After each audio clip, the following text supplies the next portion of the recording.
తెలంగాణలో ఒకవైపు phone tapping వివాదం నడుస్తుండగా మరో ఆడియో కాల్ రికార్డింగ్ వివాదం తెరపైకొచ్చింది. మంత్రి పొన్నం ప్రభాకర్ మాట్లాడిన ఆడియో కాల్ను రికార్డ్ చేశారు అధికారులు. ఒక మంత్రి ఫోన్ కాల్ను ప్రభుత్వ అధికారులు ఎలా రికార్డ్ చేస్తారని ఆయన ఆగ్రహం వ్యక్తం చేశారు. కమలాపురం ఎంఆర్ఓ మాధవి మంత్రి ఫోన్ కాల్ను రికార్డ్ చేసి ఎమ్మెల్యే పాడి కౌశిక్ రెడ్డికి పంపించినట్లుగా తెలుస్తోంది. దీంతో ఎంఆర్ఓ మాధవిపై మంత్రి పొన్నం ప్రభాకర్ సీఎస్కు ఫిర్యాదు చేశారు. తన కాల్ రికార్డ్ చేసిన ఎంఆర్ఓపై చర్యలు తీసుకోవాలని సీఎస్ శాంతికుమార్ని కోరారు మంత్రి పొన్నం ప్రభాకర్.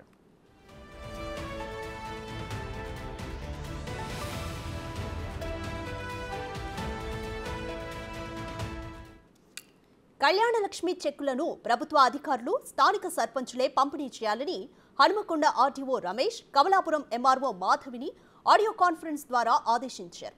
స్థానిక ఎమ్మెల్యే పాడి కౌశిక్ రెడ్డి చేతికి వెళ్లనియొద్దని వారికి సూచించారు. కళ్యాణ లక్ష్మి చెక్కుల పంపిణీలో అధికారులదే పూర్తి స్వేచ్ఛ అని చెప్పారు. సంబంధిత ఆడియోను ఎంఆర్ఓ రికార్డ్ చేసి ఎమ్మెల్యే కౌశిక్ రెడ్డికి పంపడంతో ఆయన సోషల్ మీడియాలో వైరల్ చేశారని ఆరోపించారు మంత్రి పొన్నం. కొద్ది రోజులుగా సంబంధిత ఆడియో సోషల్ మీడియాలో వైరల్ అవుతోంది.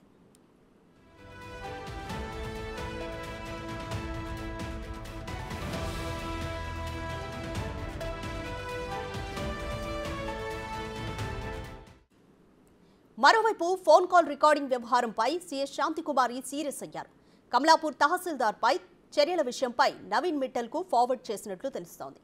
ఎన్నికల కోడ్ ఉన్న నేపథ్యంలో తహసీల్దార్పై చర్యలు ఆలస్యమయ్యే అవకాశం ఉంది.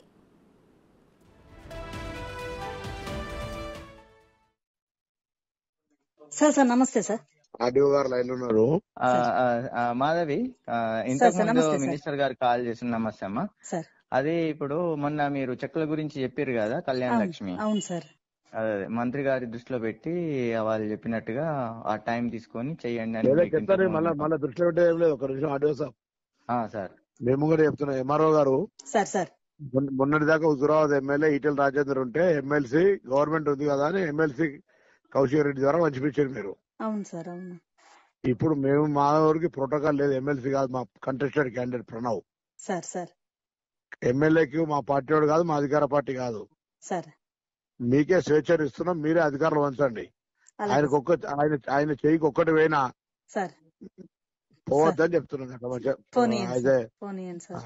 రెస్పెక్టబుల్ ఎంఆర్ఓ గారు, మీరు ఒక చెక్ కూడా ఆయన చేయకపోవద్దు. మీరే స్వయంగా అవసరమైతే స్థానిక సర్పంచులు వాళ్ళ నిర్ణయం తీసుకొని పోయి లోకల్ ఇచ్చేసుకోండి.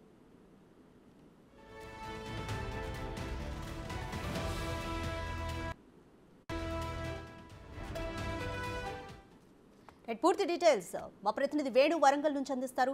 వేణు, కమలాపురం ఎంఆర్ఓ మాధవి మంత్రి పొన్నం ప్రభాకర్ మాట్లాడిన ఆడియో రికార్డును పాడి కౌశిక్ రెడ్డికి పంపించారనేది ఇప్పుడు అభియోగం. సో దీనిపై సీఎస్ శాంతికుమార్కి కూడా కంప్లైంట్ చేశారు పొన్నం ప్రభాకర్. కంప్లీట్ డీటెయిల్స్ ఏంటి, అసలు ఎందుకు రికార్డ్ చేయడం వెనుక ప్రధాన ఉద్దేశం ఏంటి? రాధిక, గత 10 రోజుల క్రితము ఈ సంఘటన జరిగినట్లుగా తెలుస్తుంది. అందులో ప్రధానంగా మంత్రి పొన్నము కళ్యాణలక్ష్మి చెక్కుల విషయం లోపల గత ప్రభుత్వ హయాం లోపల ప్రోటోకాల్ను పక్కన పెట్టి అక్కడ ఎమ్మెల్యే ఉన్నటువంటి ఈటెలను పక్కన పెట్టి అధికార పార్టీకి చెందినటువంటి పాడి కౌశిక్ రెడ్డి చెక్కులు పంచడం, ఆ విషయం లోపల ప్రోటోకాల్ వివాదం చెలరేగింది. దీంట్లో కొన్ని లాండర్ సమస్యలు కూడా తలెత్తాయి. అంటే అట్లాంటి పరిస్థితి మరోసారి రావద్దు అని చెప్తున్న సందర్భం లోపల మంత్రి అటు ఆర్డీఓ రమేష్ తో పాటు కూడా కమలాపూర్ చెందినటువంటి తహసీల్దార్ మాధవిని కూడా కాన్ఫరెన్స్ లో తీసుకుని ఆయన గతంలో ఈ విధంగా ఇప్పుడు మీకే స్వేచ్ఛ ఇస్తున్నాము, మీరే స్థానిక సంస్థలకు సంబంధించినటువంటి ప్రజాప్రతినిధులను తీసుకుని వెంట వెళ్లి వారి సపోర్ట్తో చెక్కులు పంచాలంటూ కూడా అని చెప్పారు. అయితే ఒక కేబినెట్ మంత్రిగా ఉన్నటువంటి పొన్నం చేసిన వ్యాఖ్యలు కూడా కొంత కాన్ఫిడెన్షియల్. దాంతో పాటుగా కేబినెట్ మంత్రులకు సెక్రటరీలకు ఉన్నటువంటి ప్రొటెక్షన్స్ ఉంటాయి. సో ఈ నేపథ్యంలో తను చేసిన వ్యాఖ్యలను అక్కడ ఉన్నటువంటి తహసీల్దారు రికార్డ్ చేసి వాటిని ప్రతిపక్షం ఉన్నటువంటి నేతలకు పంపించడం, గత వారం రోజులుగా కూడా ప్రతిపక్ష నేతలు ఈ వ్యాఖ్యలను ఎడిట్ చేసి తను ప్రోటోకాల్ వివాదం సృష్టిస్తున్నారనే విధంగా ఆరోపణలు గుప్పిస్తూ మంత్రిపై, అదేవిధంగా ప్రస్తుత ప్రభుత్వంపై కూడా తీవ్ర ఆరోపణలు చేసి సోషల్ మీడియాలో సర్క్యులేట్ చేస్తున్నారు. అంటే ఇదంతా కూడా అటు రికార్డు బయటకు వెళ్లడంతోనే అక్కడ ప్రభుత్వానికి, అదేవిధంగా మంత్రిపై కూడా తీవ్ర ఆరోపణలు ప్రతిపక్షం గుప్పించారు. సో ఈ నేపథ్యం లోపల మంత్రి పొన్నం కూడా సీరియస్ అయ్యారు. దీనిపై కాల్ రికార్డు బయటపెట్టినటువంటి అధికారిపై చర్యలు తీసుకుంటూ సీఎస్ కు చెప్పడంతో principal secretary revenue Naveen Mittal కు ఆమె ఆ ఫిర్యాదును కూడా ఫార్వర్డ్ చేశారు. ఇక వరంగల్ సంబంధించినటువంటి కలెక్టర్ కూడా అక్కడి నుంచి అఫీషియల్ కరెస్పాండెంట్ పంపిస్తున్నాం, దీనిపై పూర్తి రిపోర్ట్ సిద్ధం చేయాలంటూ హైదరాబాద్ నుంచి కూడా అధికారులు కోరడం జరిగింది. అయితే మొత్తంగా ఈ వ్యవహారంలో కూడా గతం నుంచి ఇక్కడ గత ప్రభుత్వం హయాంలో అధికారులు ఉన్నటువంటి తీరే ఇప్పుడు కూడా ప్రదర్శిస్తున్నారు. దాంతో వైపు వరంగల్ జిల్లాలో ఉన్న అధికారుల తీరుపై ఓవైపు పోలీస్ శాఖకు సంబంధించి ట్యాపింగ్ వ్యవహారం గత 3 రోజుల నుంచి కూడా వరంగల్ కమిషన్ గుర్తిస్తున్న సమయంలోనే కాల్ రికార్డు లీక్ చేసి ప్రస్తుతం రెవెన్యూకు సంబంధించిన ఓ అధికారి కూడా ఈ విధంగా ప్రభుత్వానికి ఆరోపణలు వచ్చే విధంగా చేయడంపై కూడా ప్రస్తుతం ఉద్యోగ వర్గాల్లో తీవ్ర కలకలం సృష్టిస్తుంది. ప్రస్తుతం మనం మాధవిని కూడా సంప్రదించాము. ఆ రికార్డు ఎందుకు చేశారు, మీరే చేశారా అని ఒక ఆమె అడగడం ప్రయత్నం చేయడంతో నేను పై అధికారులు చూసుకుంటాను, నేనేం చెప్పాలనుకున్నాను తప్పించిన ప్రయత్నం చేస్తున్నాను. అంటే ఓవరాల్ గా ప్రభుత్వము మంత్రులకు సంబంధించి కాన్ఫిడెన్షియల్ ఉంచాల్సిన విషయాలను అధికారులు ఈ విధంగా బయట పెట్టడంపై సర్వత్రా విమర్శలు అయితే వ్యక్తమవుతున్నాయి. ఇక ఎలక్షన్ కోడ్ ఉన్న నేపథ్యం లోపల పూర్తి రిపోర్ట్ తీసుకోవడానికి మాత్రమే అధికారులకు సూచనలు అందాయి. కానీ తనపై చర్యలు తీసుకోవడానికి మాత్రం ఎలక్షన్స్ తర్వాత చర్యలు తీసుకునే అవకాశం ఉన్నట్టు కూడా సమాచారం అయితే అంతా ఉంది రాధిక. రైట్ వేణు, ఈ కంప్లైంట్ ని సీఎస్ శాంతి కుమారి నవీన్ మిట్టల్ కు ఫార్వర్డ్ చేసినట్లు తెలుస్తుంది. అసలు ఎవరి నవీన్ మిట్టల్, అండ్ అలాగే ఎన్నికల కోడ్ వల్ల చర్యలు అయితే ఆలస్యం అవుతున్నాయి. అసలు ఇలాంటి కేసుల్లో ఎటువంటి చర్యలు తీసుకునే అవకాశం ఉంటుంది అధికారులు?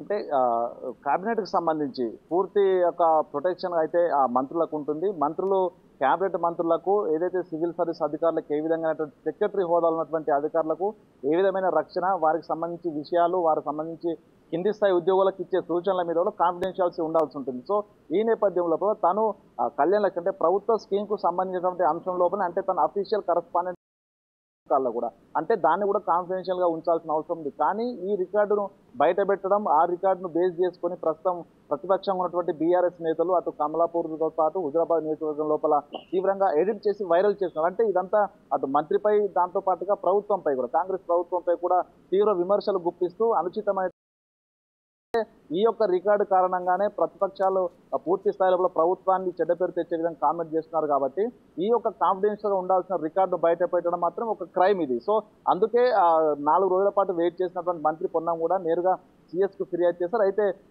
తహసీల్దార్ రెవెన్యూ పరిధిలో ఉండడంతో revenue principal secretary Naveen Mittal కు ఆ ఫిర్యాదును సీరియస్ గా చూడాలంటూ ఆమె ఆ ఫిర్యాదు కాపీని కూడా ఫార్వర్డ్ చేశారు. అయితే నవీన్ మిట్టల్ కార్యాలయం నుంచి కూడా హన్మకొండ సంబంధించినటువంటి రెవెన్యూ జాయింట్ కలెక్టర్ కూడా అడిషనల్ కలెక్టర్ కొద్దిసేపటి క్రితమే ఫోన్ లో సమాచారం ఇచ్చి దీనిపై పూర్తి స్థాయి నివేదిక సిద్ధం చేయాలంటూ కూడా ఆదేశాలు జారీ చేశారు. మొత్తం ఏదేమైనా కూడా ఇటువంటి కాన్ఫిడెన్షియల్ విషయాలు, మంత్రులకు సంబంధించిన విషయాలను కాన్ఫిడెన్షియల్ గా ఉంచాలి. దాంతో పాటుగా అది బహిర్గతం చేసినప్పటికీ కూడా ప్రతిపక్ష నేతలకు అందించడం, ప్రతిపక్షాలు ప్రభుత్వంపై బురజల్లే విధంగా ప్రయత్నం చేయడం ఇది ఒక కుట్ర, కాన్స్పిరసీలో భాగంగా కూడా ఉంటుంది. సో దీనిపై తీవ్రమైన చర్యలు అయితే ఉండే అవకాశం కనిపిస్తుంది. ఎందుకంటే సిసిఏ రూల్స్ ప్రకారం ఇది ఒక తీవ్రమైన నేరంగా పరిగణించబడుతుంది. సో ఇందువల్ల దీనిపై తీవ్రమైన చర్యలు ఉండే అవకాశం ఉంది. కానీ దీనిపై మరో 4-5 రోజుల్లో ఈ యొక్క రిపోర్ట్ సిద్ధం చేసి హన్మకొండ నుంచి ప్రిన్సిపల్ సెక్రటరీ రెవెన్యూకి అయితే నివేదిక వెళ్లే అవకాశం ఉంది. అయితే చర్యలు ఎప్పుడు తీసుకుంటారు తనపై అనే దానిపై మరో కొంత సందిగ్ధం. ఎందుకంటే ఇప్పుడు ప్రస్తుతం ఎలక్షన్ కమిషన్ హ్యాండ్ ఓవర్ లోపల ప్రభుత్వ శాఖలు, అధికారులు పనిచేయాల్సి ఉంటుంది కాబట్టి చర్యలు తీసుకునే అంశంపై కూడా కొంత